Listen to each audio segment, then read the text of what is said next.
ಕರ್ನಾಟಕದ ಎಲ್ಲ ಜನರಿಗೂ 56ನೇ ಭಾರತ ಸ್ವತಂತ್ರ ಮಹೋತ್ಸವದ ಶುಭಾಶಯಗಳು. ಈ ಸುದಿನದಂದು ರಾಜ್ಯದ ವಿದ್ಯಾಮಂತ್ರಿಯಾದ ನಾನು ನಿಮ್ಗಳಿಗೆ ಕೆಲವು ಕೊಡುಗೆಗಳನ್ನ ನೀಡ್ತಾ ಇದ್ದೀನಿ. ಮೊದಲನೇದಾಗಿ ಕರ್ನಾಟಕದ ಉದ್ದಗಲಕ್ಕೂ ಪ್ರತಿ ಮನೆಗಳಿಗೂ ವಿದ್ಯುತ್ ಉಚಿತ.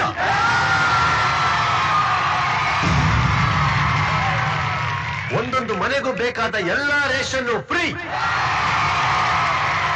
ಪೆಟ್ರೋಲ್ 1 ಲೀಟರ್ಗೆ ಕೇವಲ 2 ರೂಪಾಯಿ. ಹೆಂಗಸರಿಗೂ ಮಕ್ಕಳಿಗೂ ಬಸ್ಸಲ್ಲಿ ಟ್ರೈನಲ್ಲಿ ಉಚಿತ ಪ್ರಯಾಣ.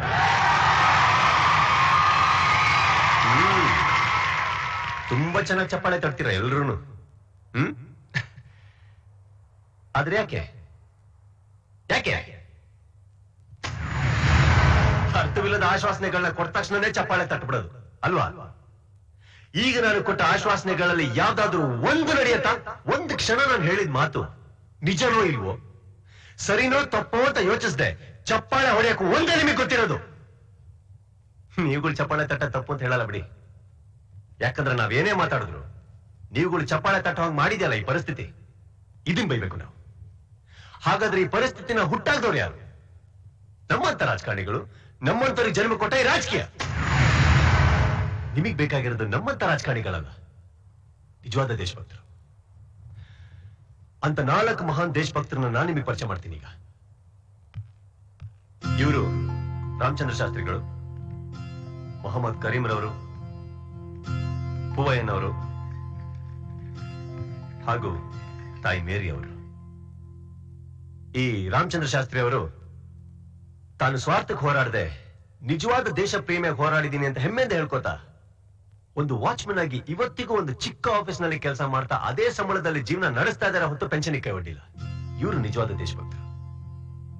ನಮಗೆ ಸಿಕ್ಕಿರೋ ಸ್ವಾತಂತ್ರ್ಯ ಸರಿಯಾದಲ್ಲ, ಜನರಿನ್ನು ಸ್ವತಂತ್ರರಾಗಿಲ್ಲ ಅಂತ ಆ ಕಾಲದಲ್ಲಿ ಹಿಂದೂಸ್ತಾನ ಅನ್ನೋ ಒಂದು ಪತ್ರಿಕೆನ ಶುರು ಮಾಡಿ 5-6 ಸಾವಿರ ಪತ್ರಿಕೆಗಳನ್ನ ಮಾಡ್ತಾ ಇದ್ದ ಈ ಮೊಹಮ್ಮದ್ ಕರೀಂರವರು ಇವತ್ತು ಅದೇ ಪತ್ರಿಕೆನ 3-4 ಅಂತ ಬೀದಿ ನಿಂತ್ಕೊಂಡು ಮಾಡ್ತಾ ಇದ್ದಾರೆ.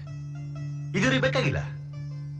ಆದ್ರೆ ತಾವು ಮಾಡ್ತಾರೆ ಈ ಕಾರ್ಯದಲ್ಲಿ ಒಬ್ಬ ತನ್ನ ತಾನು ತಿದ್ಕೊಂಡ್ರು ತಾವು ನಡೆಸ್ತಾರೆ ಈ ಹೋರಾಟದಲ್ಲಿ ಜಯ ಸಿಗುತ್ತೆ ಅಂತ ನಂಬೋ ಇವರು ನಿಜವಾದ ಕ್ರಾಂತಿಕಾರರು. ಈ ತಾಯಿ ಸೋಷಿಯಲ್ ಸರ್ವಿಸ್ ಅನ್ನೋ ಹೆಸರಲ್ಲಿ ಸಾವಿರಾರು ಜನ ಅಂಗವಿಕಲರಿಗೆ, ಅಭಾಗ್ಯರಿಗೆ ಆಶ್ರಯ ಕೊಟ್ಟಿದ್ದಾರೆ.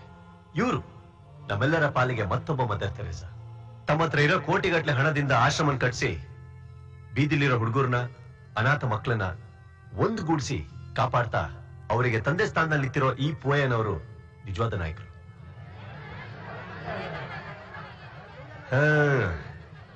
ಈಗ ನಿಮ್ಗಳಲ್ಲಿ ಒಂದು ಪ್ರಶ್ನೆ ಉದ್ಭವ ಆಗ್ತಾ ಇದಲ್ಲ, ಇವರೆಲ್ಲ ನಿಜವಾದ ದೇಶಭಕ್ತರು, ಹಾಗಾದ್ರೆ ನೀವುಗಳೆಲ್ಲ ಏನು ಅಂತ. ವೇದಿಕೆ ಮೇಲಿರೋ ಈ 4 ಮಹಾತ್ಮರ ಹಾಗೆ ಕೆಲವು ಮಂದಿ ಮಾತ್ರ ಇದ್ದಾರೆ, ಮಿಕ್ಕಿದವರೆಲ್ಲ ನೀಚರೇ. ಅದರಲ್ಲಿ ನಾನು ಒಬ್ಬ. ನಾವು ಫಸ್ಟ್ ಎಲೆಕ್ಷನ್ ಕಾರ್ಪೊರೇಟರ್ ಆಗಿ ಗೆಲ್ಲೋದಕ್ಕೆ ಕಾರಣ ಜನಗಳ ಸಿಂಪತಿ. ಜಯರಾಜ್ ನನ್ನ ಕೊಲ್ಲೋದಕ್ಕೆ ಪ್ರಯತ್ನ ಪಟ್ಟಂತ ನೀವುಗಳು ಅನ್ಕೊಂಡ್ರಿ. ಅವತ್ತು ನನಗೆ ನಾನೇ ಚುಚ್ಕೊಂಡೆ. ಕಾರ್ಪೊರೇಟರ್ ಮೇಯರ್ ಆಗಿದ್ದವನು ಮಿನಿಸ್ಟರ್ ಆಗೋದಕ್ಕೋಸ್ಕರ ಆಗ ವೆಲ್ಫೇರ್ ಮಿನಿಸ್ಟರ್ ಆಗಿದ್ದ ಚಂದ್ರಶೇಖರ್ ಅಯ್ಯನ ಸೈನಡ್ ಹಾಕಿ ನಾನೇ ಸಾಯಿಸಿದ್ದು.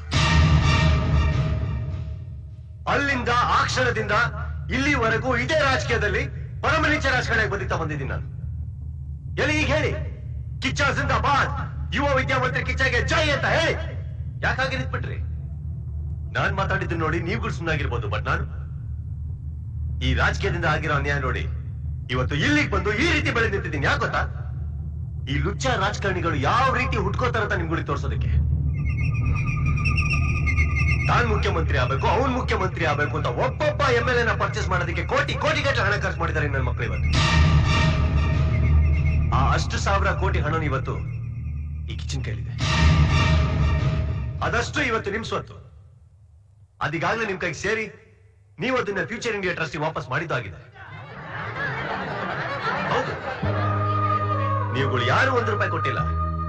ಆದ್ರೆ ಫ್ಯೂಚರ್ ಇಂಡಿಯಾ ಟ್ರಸ್ಟಿಗೆ ಡೊನೇಷನ್ ಕೊಟ್ಟಾಗ ಸೈನ್ ಮಾಡಿ ಒಂದೊಂದು ರೆಸಿಪ್ಟ್ ತೊಗೊಂಡ್ರಲ್ಲ ನೀವು, ಅದು ಆ ಹಣನ ನಿಮ್ದಾಗ ಮಾಡಿದೆ. ಇವತ್ತು ಈ ಫ್ಯೂಚರ್ ಇಂಡಿಯಾ ಟ್ರಸ್ಟಿಗೆ ನೀವ್ ಎಲ್ಲರೂ ಹಾಕ್ತಾರೆ. ಈ ಟ್ರಸ್ಟ್ ಇನ್ ಮುಂದೆ ಈ 4 ಜನ ಮಹಾನ್ ಭಾವರ ನೇತೃತ್ವದಲ್ಲಿ ನಡೆಯುತ್ತೆ. ಬಡ ಮಕ್ಕಳಿಗೆ ಓದೋದಕ್ಕೆ ಓದಾದ ನಂತರ ಕೆಲಸ ಸಿಗದಿರೋ ನಿರುದ್ಯೋಗಿಗಳಿಗೆ ಸೆಲ್ಫ್ ಎಂಪ್ಲಾಯ್ಮೆಂಟ್ ಸ್ಕೀಮ್ ನಲ್ಲಿ ಇದೇ ಟ್ರಸ್ಟ್ ಆತನಿಗೆ ಲೋನ್ ಕೊಡುತ್ತೆ. ಆತ ಜೀವನದಲ್ಲಿ ಉದ್ಧಾರ ಆದ್ಮೇಲೆ 1 ಪೈಸಾನು ಬಾಕಿ ಇಲ್ಲದಂಗೆ ಈ ಟ್ರಸ್ಟ್ ಆತನಿಂದ ಹಣ ವಾಪಸ್ ವಸೂಲಿ ಮಾಡುತ್ತೆ. ಇದೇ ಹಣ ಮತ್ತೊಬ್ಬನಿಗೆ ದಾರಿದೀಪ ಆಗ್ತಾನೇ ಹೋಗುತ್ತೆ. ಟ್ರಸ್ಟಿಗೆ ಬೇಕಾದ ಅಷ್ಟು ಹಣ ನಾನು ಹೊಡೆದಿದ್ದು ಇವ್ರುಗಳಿಂದಲೇ.